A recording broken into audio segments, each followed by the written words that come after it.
दोस्तों नमस्कार, मैं आपका अपना नगेंद्र जो है। दोस्तों स्वागत है आपका मेरे यूट्यूब चैनल नगेंद्र अमूल्य में। दोस्तों आज हम बात करेंगे एक ऐसा एक्यूप्रेशर पॉइंट के बारे में जो लगातार अगर आपको छींकें आ रही हैं तो उसको कंट्रोल कर लेगा। जी हाँ दोस्तों, एक दो छींकें तो चल जाती है, लेकिन लगातार छींकें अगर आपकी बने जा रही हैं, 10-15 बार छींकें आ गई, उससे ज़्यादा आ रही हैं, आप डिस्टर्ब हो रहे हैं बहुत ज़्यादा, क्या करें? तो सिंपल एक एक्यूप्रेशर पॉइंट है जिसको मात्र दबाने से, जी हाँ दोस्तों, जिसको मात्र दबाने से आपकी जो छींकें कंट्रोल हो जाएंगी। दोस्तों एक्यूप्रेशर का यही कमाल है कि पॉइंट्स दबाते ही बीमारी ऑन द स्पॉट ठीक हो जाती है। दोस्तों वो पॉइंट हमारे फिंगर में देखिए, ring finger, first joint, second joint, ये वाला जॉइंट, इसको आपने इस तरीके से प्रेस करना है। इस तरीके से घुमा सकते हैं, इस तरीके से प्रेस कर सकते हैं, दोनों उंगलियों में इस तरीके से कर लीजिए।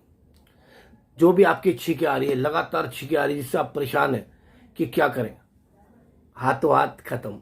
दोस्तों दबाते ही छींकें गायब।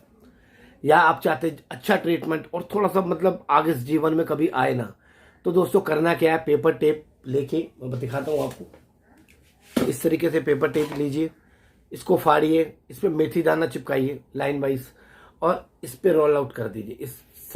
इससे इस तरीके से बांध दीजिए, यहाँ चिपका लीजिए, यहाँ पे चिपका लीजिए। तो ये जो लगातार छींकें आ रही थी, आगे जीवन में समस्या आएगी नहीं। तो दोस्तों बहुत कारगर पॉइंट है, इसका इस्तेमाल करें और वीडियो को शेयर करें, क्योंकि कई ऐसे भाई बहन हैं जिनको ये प्रॉब्लम आ जाती है। तो पॉइंट्स दबाते ही छींकें तुरंत रुक जाएंगी, और अगर मेथी दाना लगा दिया तो ये जिंदगी में दोबारा प्रॉब्लम आएगी नहीं। तो दोस्तों मैं आशा करता हूँ ये जानकारी आपको अच्छी लगी होगी। अच्छी लगी हो तो प्लीज़ लाइक करें, शेयर करें, और चैनल पर पहली बार आए तो चैनल को सब्सक्राइब करना ना भूलें। नमस्कार दोस्तों, फिर मिलूंगा आपसे किसी एक नए वीडियो पे, किसी एक नए टॉपिक पे। नमस्कार।